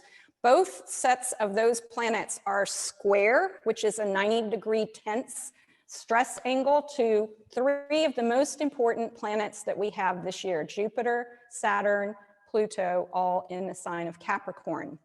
This is the big newsmaker of 2020, astrologically speaking, because in January, when Saturn and Pluto came exactly together in the sign Capricorn, they hadn't done that for over 500 years. It'll be another 500 and some years before that happens again. And we think of that combination as kind of like a karmic alarm clock. It's an awakening to what is working and what is not, what is sustainable, not just for this generation, not just for the next generation, but for the 7 generations, as the Native Americans refer to it, the long-term picture. And Capricorn is both a conservative sign, very much shoring up power and wanting to hold security, but it's also in shamanic astrology, which is one of the types of astrology that I study, where all the 12 signs are thought of as mystery schools. The mystery school of Capricorn is the circle of elders coming together to make laws, to make decisions, to make structure, to build structure for society for that sustainable long term. So because we have Saturn in its own sign of Capricorn, very much a sense of responsibility, maturity, looking at things soberly. It's a karmic planet. And then we have Pluto, which is an evolutionary planet, not just for individuals, but for the collective. Those two coming together, anything that is not solid, anything that cannot take us forward into the future sustainably, responsibly, in integrity, that starts to erode and fall away. And this new moon is kind of bringing that into a sharp focus. So it's quite a sobering time, but it's also a time where all the stuff that's happened this year, the whole world kind of coming to a standstill and coming to awareness that things must change, that if we are to be sustainable as a species, that there are some things that must be attended to and provided for responsibly.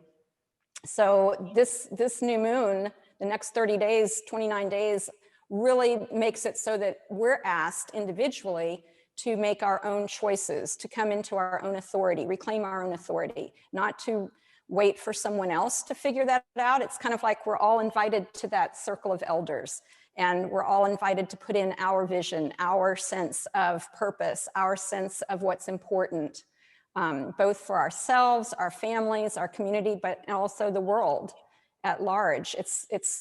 I mean, it sounds very like kind of grave and intense, and I have to say it is pretty intense. This is some of the most intense, since I've been alive, this is some of the most intense astrology that I've seen. But it's also an opportunity, because what's going to be happening in January? Well, all right, this coming January, December really. Let's look at this for a second. Mercury, which is a planet you're all probably hear about a lot in the news these days, Mercury retrograde. Mercury goes retrograde 3 times a year. It is the planet of communication and ideas, travel, technology is impacted by Mercury retrograde. So it went retrograde on the 13th of October, just recently. And this is its last retrograde period for the year. It's in Scorpio, which is all about finding information that's hidden, finding things that are underneath the surface, remembering, reviewing, researching, revealing. Those are all pertinent words right now. And interestingly, this Mercury retrograde period started on October 13th. It goes through November 3rd, which is election day. And it actually stations on election day, which is the most chaotic energy of Mercury's cycle. So the last time that we had an election day with this exact situation was 2000, and that was when we had George W. Bush and Al Gore having an election, and there was a lot of chaos around that about recounting votes and who had won, and there was judicial involvement to decide that. And so we can, and I don't think this is too surprising to us, because there's a lot of chaos already around and has been around the election. But what I do want to point to is the fact that 6 weeks after that election, on a very powerful day of December 21st, which is the winter solstice, which is one of the world axis points that affects everyone in the world, we do have 2 of these important planets, Jupiter and Saturn, which have been traveling together with Pluto in Capricorn, they moved into Aquarius and they joined together for a new cycle, Jupiter and Saturn, on the 21st. Now, this is very significant for a lot of reasons. It's the first time that we've started a new Jupiter-Saturn cycle in Aquarius for hundreds and hundreds and hundreds and hundreds of years. It's kind of like a breath of fresh air because Aquarius is very much about looking at things, the whole picture, and taking in a more calm, scientific, humanitarian influenced kind of view of things, a big picture view. But also Jupiter has to do with some of the more, what we would say, liberal elements of society and of politics. Saturn has to do with the more conservative elements of society and politics. And there they come right together, joined together exactly on December 21st in the sign of Aquarius, which is also the sign that has to do with democracy and freedom. So this seems very significant because this year has had so much of a polarizing kind of influence. It seems significant to me that on that important turning point as we go into 2021, that Jupiter and Saturn unite, and maybe there's a coming together of that polarized kind of energy so that we can decide how are we going to take our way of deciding elections and our government, how are we going to take that into the future? How are we going to unite on that and not be divided by more egoic kind and power and greed kinds of things, which is so much a part of this Jupiter, Saturn, Pluto coming together in Capricorn, asking us to examine those things. So there's a few other things that I want to point out. This new moon period is so intense. It's not only that the sun and the moon were opposite Mars, but Mercury, that retrograde Mercury, is opposite Uranus, the planet of change and revelation. And that's happening 3 times in a row between October 7th and November 17th. That's pretty spectacular. So Mercury opposite Uranus often brings surprising things to light, surprising information, revelations, understandings, kind of like those aha moments where we see things more clearly, like kind of like when lightning strikes and everything is lit up and you can see for a moment with clarity. So that happened first on October 7th when Mercury was going forward. Now it's going retrograde, and on October 19th, which is Monday, it happens again. So we are in this weekend, we are in one of those revelatory periods. And of course that can apply not just to the outer world, but also in our own lives. And then the final pass of this Mercury opposite Uranus is November 17th. And in the middle of November, there's quite a few significant aspects to kind of, again, resolve or give us some understanding of how to move forward and not be so overwhelmed. And this is a point that I do want to make for everybody. If you are feeling that feeling of overwhelm, even though there's all this energy to act and decide and not look back, it is an intense, overwhelming kind of energy. It's bringing not just this moment into focus, it's bringing this whole year into focus in this next month. So take good care of yourself, get plenty of rest, get plenty of repose, go and reflect and relax, and don't feel like you have to know everything. Just kind of tune in with what your consciousness is telling you. This weekend in particular is a good time to receive some really good advice from your higher selves, from the universe, from the planets, actually.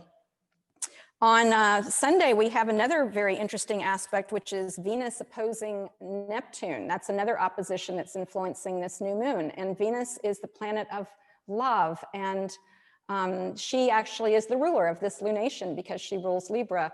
And she's opposing Neptune. Venus is about love. Neptune is higher love. It's like the higher vibration of Venus.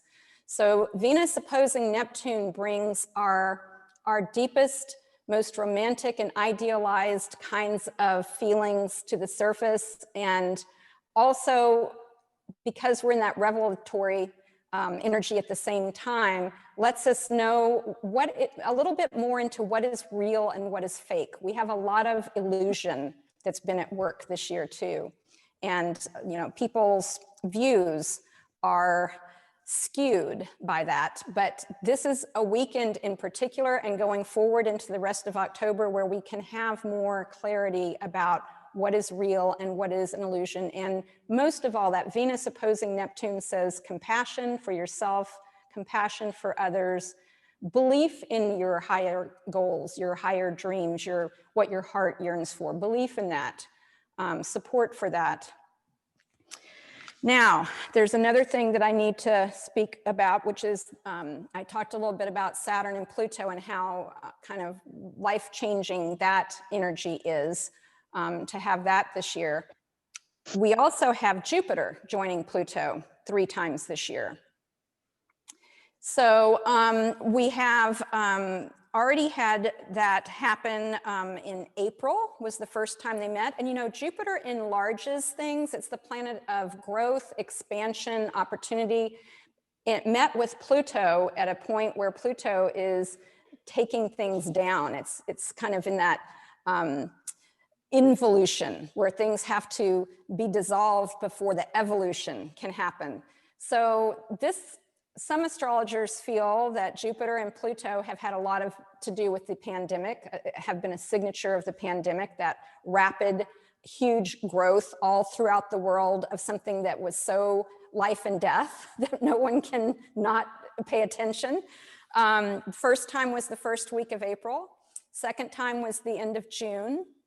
Now we're going to have that aspect come back on the 12th of November.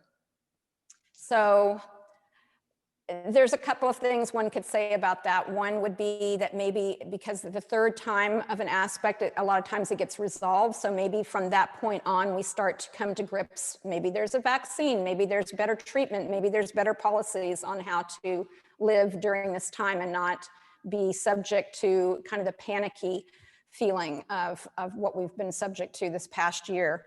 But also, I wouldn't exclude the fact that there is the capability of things enlarging again. So, be mindful of that.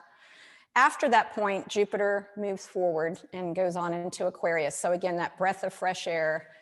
One last thing, and there's so much I could talk about. It's like there's so much going on right now. But one last thing I just feel is really important to say.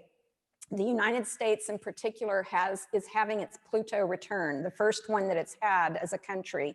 That means Pluto takes about 248 years to make one orbit around the sun. So where it is now is approximately where it was in 1776. And it's going to be exact on that spot in 2022, but we've been feeling it last year, this year, and all the way through 2022 because Pluto just kind of hovers around that area of the sky. So this is a chance for things that have been under the surface, things that we have thought, we don't want to look at that. That's kind of ugly, painful, not pretty. We're going to just kind of put that down in our shadowy area. And now for the Pluto return, we have all that stuff that's held in the shadow coming to light.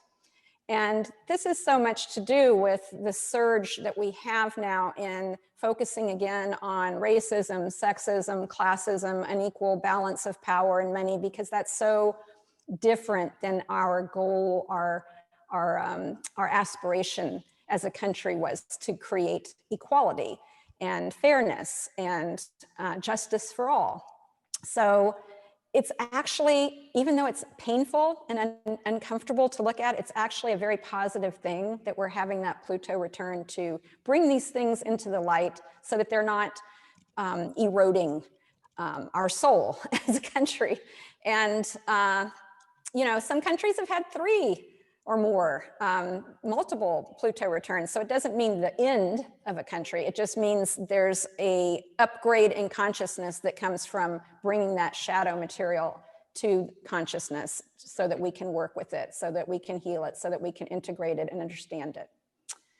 So Would you like to have some questions about some of this information? Lynn, first of all, I think that it's just so fascinating that, and I've heard this before, that, you know, what's happening in the planets and the astrology is so aligned with like what we actually see is going on in the world. And I'm just wondering, you know, kind of what resonates with me is every time I dive into just a little bit of astrology, and maybe everyone else kind of feels like this too, it's like a ton of information. And sometimes it feels like it's a little bit of a different language.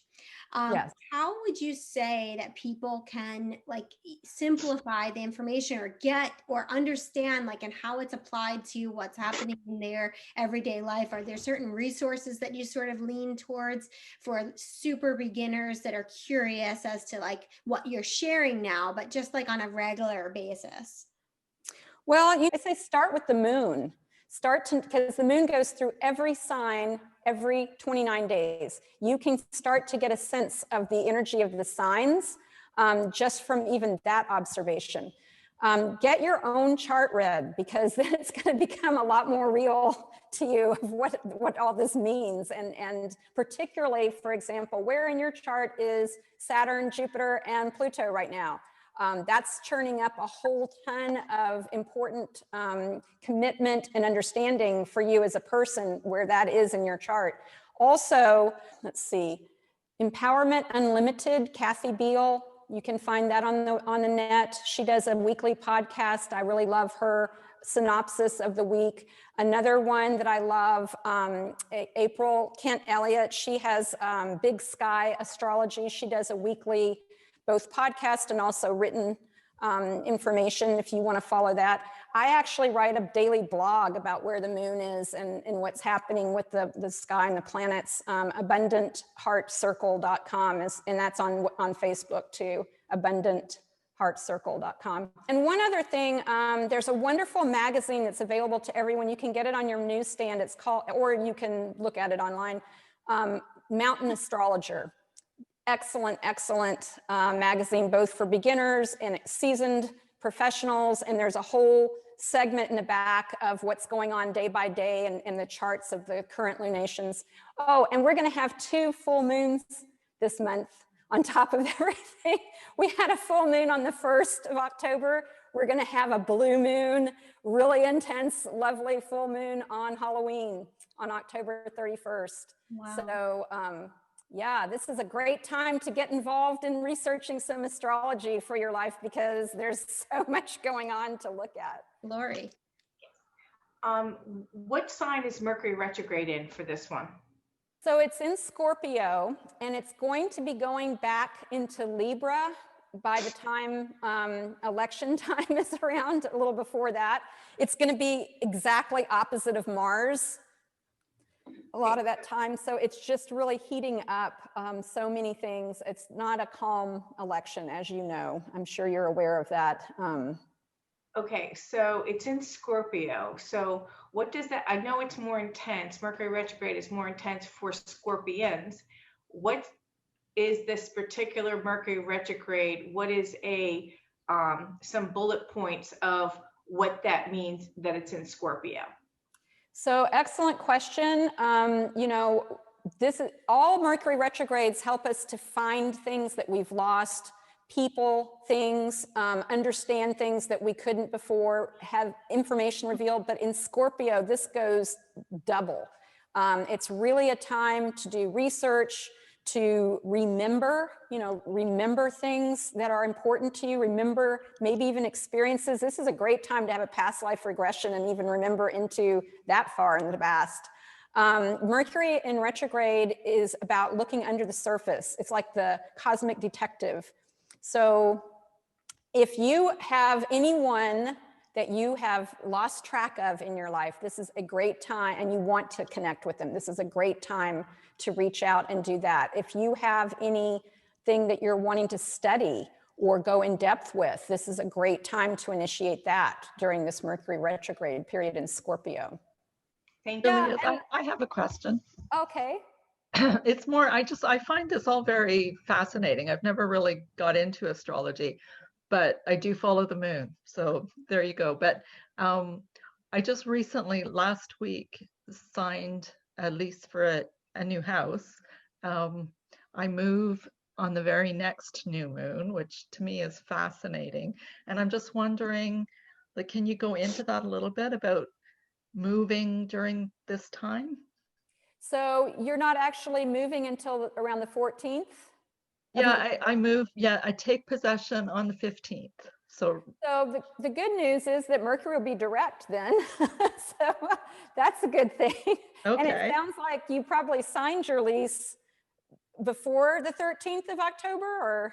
I did, yeah. Yeah, so good for you on doing that, because the reason I say that, I mean, we can't help but sometimes agree to things or sign contracts during Mercury retrograde, since it goes retrograde 3 times a year for 2 to 3 weeks at a time. But it is the least stable time to come into agreements. And oftentimes information comes out that negates whatever that has been, or we need to find out something else in order to make that a solid commitment. But it sounds like you've avoided that. I say this is a great time for you as you're packing up to go through your stuff, remember some things that you forgot, and let go of some things that you really, you know, bless it and let it go. Don't take anything that's like that old kind of energy with you to your new place. And this is a wonderful time to kind of sense that, to get what you need to get from whatever lingering stuff from the past you might have collected, and get rid of it. That's going to be the most valuable thing, I think, for your moving at this time. Awesome, thanks. I have a question. Yes.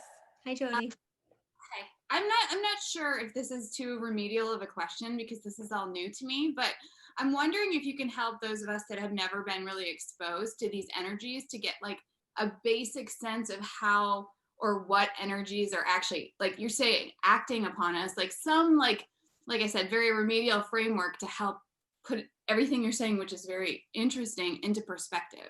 This is a great question. I'm so glad you brought this up, because this is something else that we cover often in my lecture here at Miraval. We go out and have this lecture outside at night, and we look in the sky right now. Every one of you can see Jupiter and Saturn in the night sky, and Mars. Mars is so vivid.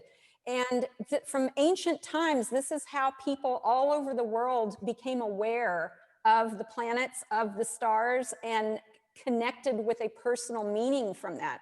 So we all do that pretty much with the moon. We all kind of notice the moon and keep up with that waxing and waning kind of look in the sky. But when you sit and look, maybe do a little breathing, maybe do a little dreaming under that night sky, and you see Jupiter so vivid. Jupiter is super bright up in the night sky. If you look at when we have a sunset, if you look kind of towards the south, wherever you are, you're going to see Jupiter very prominent, very big, and then to the left of it, Saturn. And as we go through this month and into November and December, they're going to get super close. They're going to be almost right on top of each other. And then Mars will be much further to the left. Mars is the brightest it ever gets. It rises just before or just around sunset and is visible all night, and it's red. It's this reddish, strong, glowing planet. The planets, to me, are archetypal energies. We are made of the same stuff that the planets and the stars are made of. We're not separate from them. We're co-creating with them. They inspire us or give us certain ideas or energy, but we are here embodied on the earth to act with that as we will. So that's probably the best thing to do when you start out, is just to kind of connect with that living sky, connect with those planets. And I tell you, if you do that, you start to have like little downloads, you start to have little inspirations, you start to have some ideas come about that you can use. Venus, another great planet to connect with. Right now, she's a morning star. You can only see her from about 4:45 a.m. until sunrise. And you would see her right where the sun's about to rise. All the planets rise in the east, just like the sun. So you can see her super beautiful, like a diamond in the sky. She has to do with our dreams and our love and what brings us pleasure and happiness. So I like to actually like write questions or have conversations, sometimes just in my mind, if I don't want people to think I'm totally crazy, you know, with the planets, because and like Jupiter and Saturn together, this is an excellent duo to connect with. And if we could see it with our eyes, Pluto's right in between those two in the sky, but we can't see without a telescope Pluto.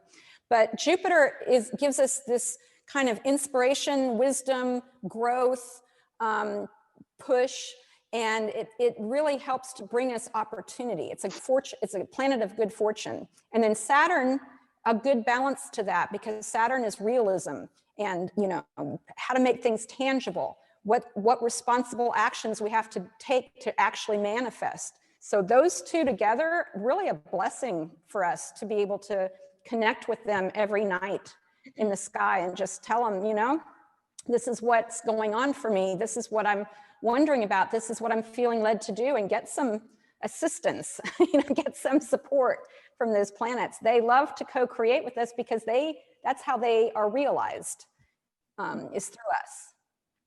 That's good.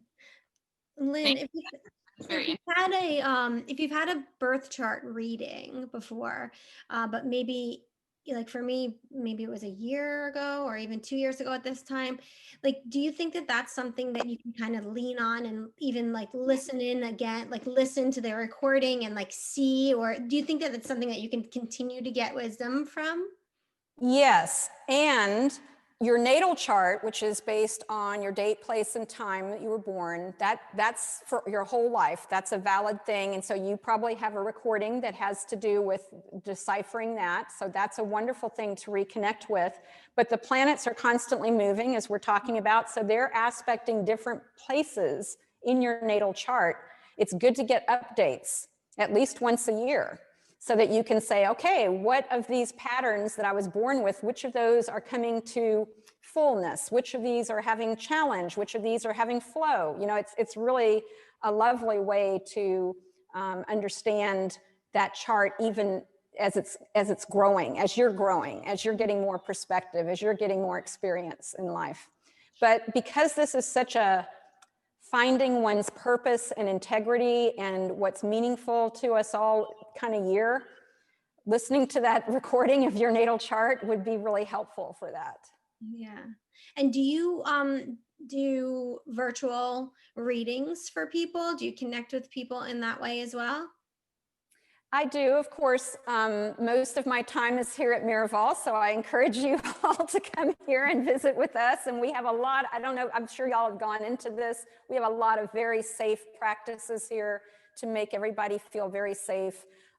We all wear masks. We have a whole protocol that we do to make sure that the property and everyone here is in the best possible situation to be able to interact.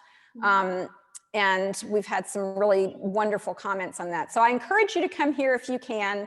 Otherwise, you could find me, you know, out there in the world, and I do readings by Zoom. I don't have as much time for that as I do for the stuff here. Does anybody else have any questions for Lynn? I have just maybe a final question, but kind of like Jody was saying, just like a very introductory level, you know, for people like myself. Do you have like maybe 2 pieces of advice, or, you know, maybe 2 or 3 things that you could give us for, you know, very introductory level into this, that maybe would guide us through the next few weeks up to the election, or, you know, through the end of the year, through 2020, but just some like basic kind of pieces of advice?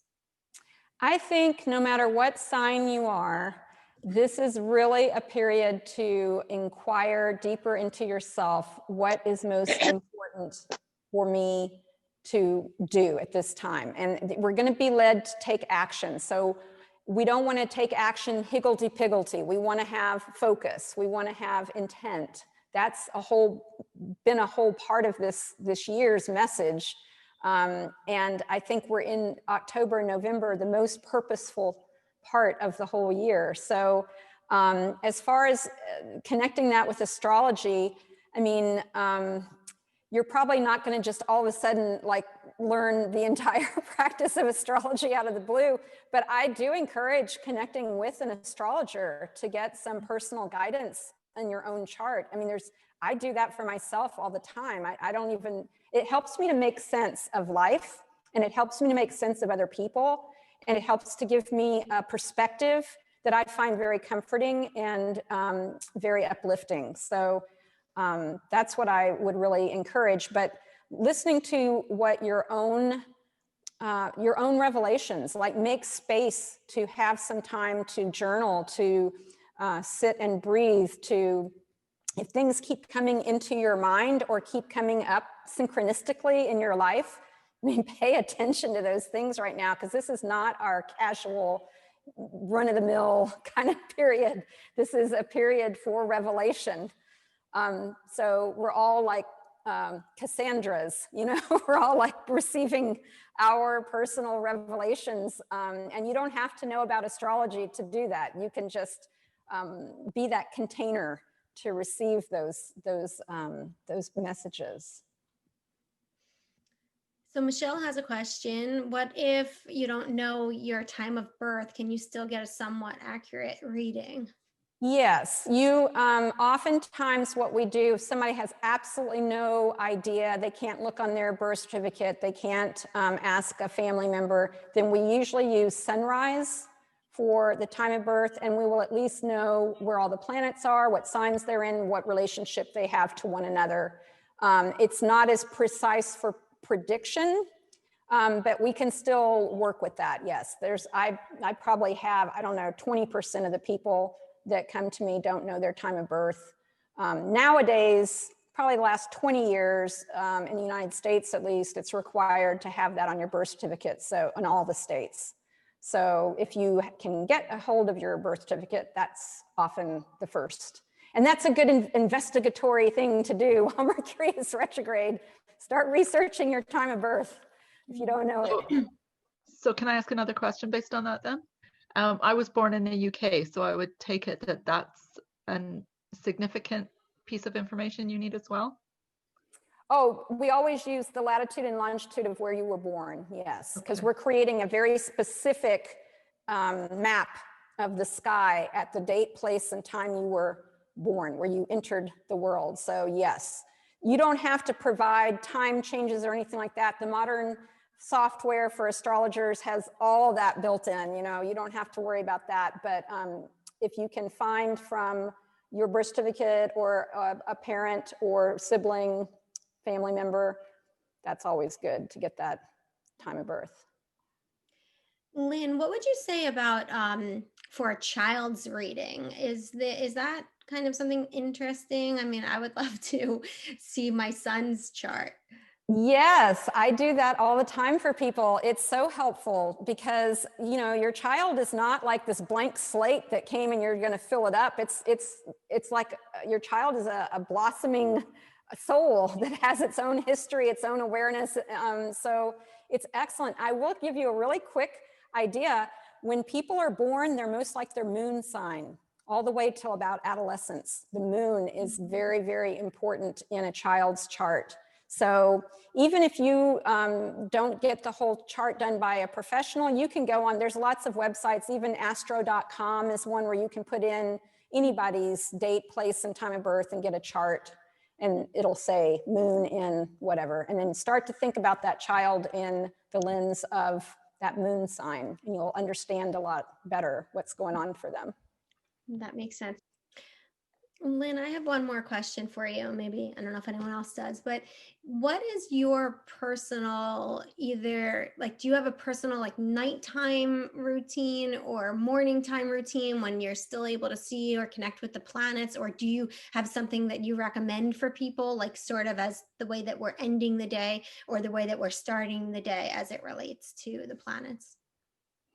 Yes, I think it's really helpful to give anything that you're unsure about, worried about, troubled about, or just puzzled, how do I advance this? How do I make this happen?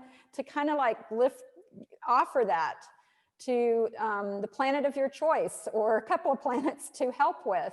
Because those archetypal energies, they're the energies that kind of take us on our journey. They run through our lives and bring us on our journey. So they are available to help us with that if we offer that. I rarely miss a night. Maybe if it's cloudy, I can't, but to look up at Jupiter, Saturn, and Mars at this point. When I can see Venus, I'm not such a good early morning person, but for anybody who gets up before the sun rises, oh my goodness, she is the best. She makes, she is so helpful for extending that sense of peace and calm and love. So she's a great one to communicate with no matter what your issues are. Okay. So I was taking notes and I didn't really catch what you just said about people that are up before the sun rises and to offer up. But then I heard you say she. Who is she? Venus.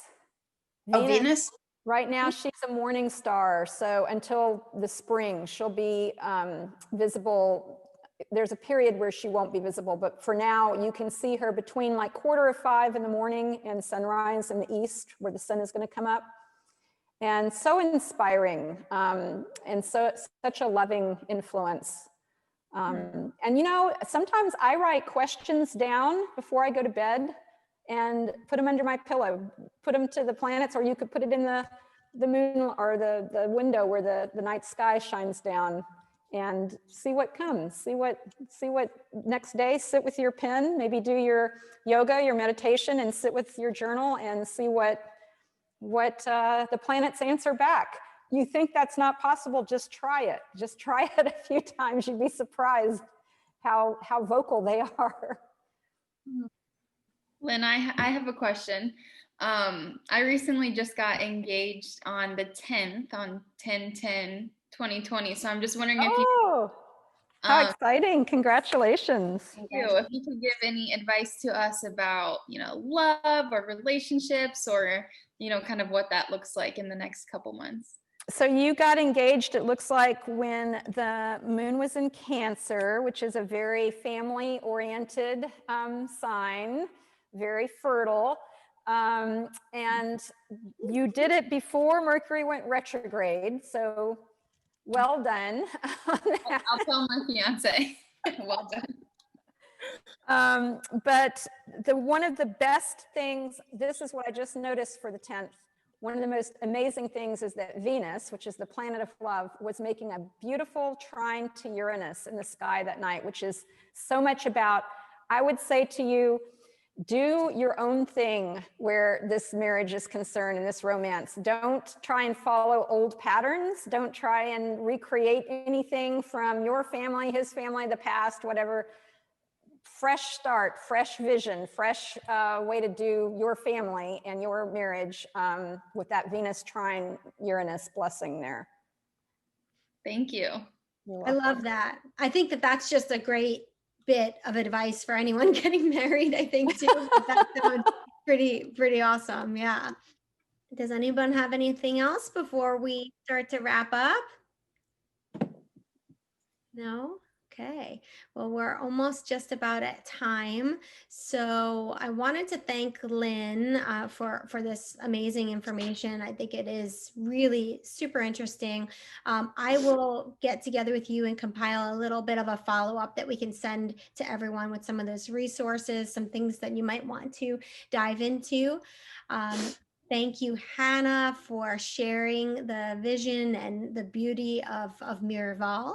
And I'm so excited that Leslie gets to be there firsthand, because we are going to plan a little Miraval getaway, likely in February, March. We're just trying to finalize that time. So when I follow up with you with some of this information, if you are interested in that, please let us know. Or if you're interested in just going on your own as well, I can help you with those bookings. And I do get some extra perks and amenities with Miraval that you would be extended as well.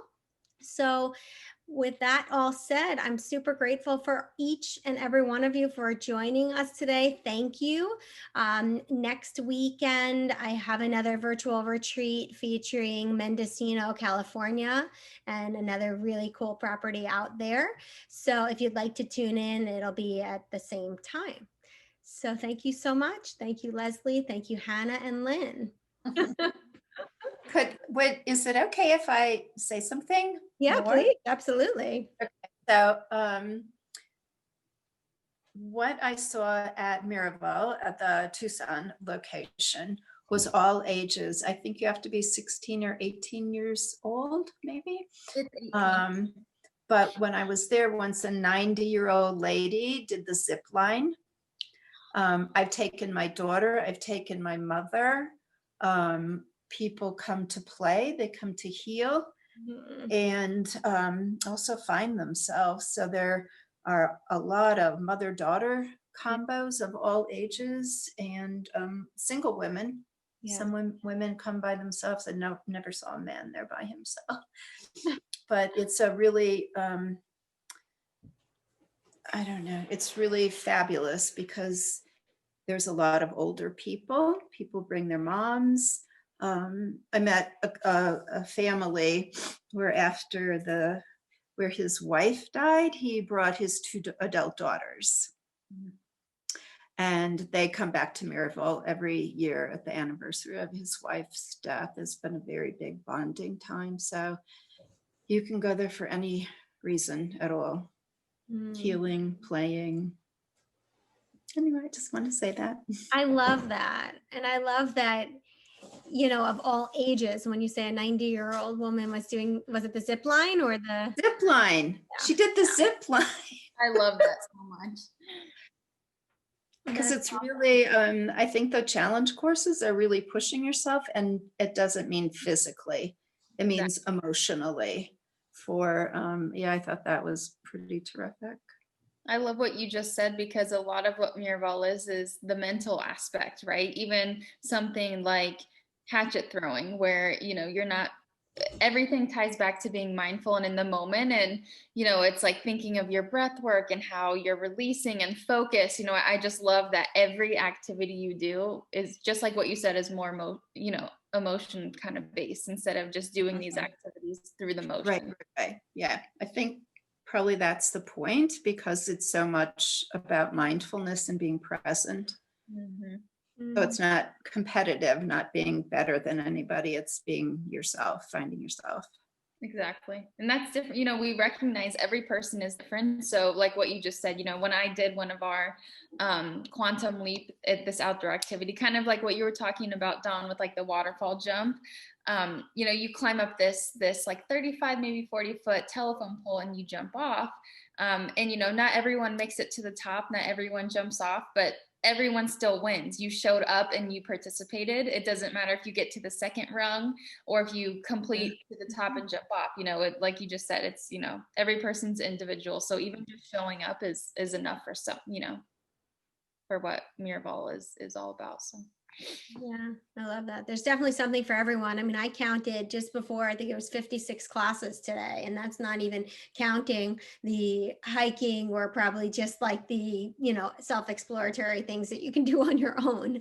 Right. Absolutely. Oh, that's awesome. All righty then. Well, I will connect Hannah if you'd like to actually stay on. Maybe we can just go over some of that. And Gail, thank you so much for joining us. I wish we could see you, but I know you're there. And Erin, same with you. And A. All right. Well, thanks, guys. Thank you, Leslie. Go enjoy the outside. What a lovely morning. Thank you so much.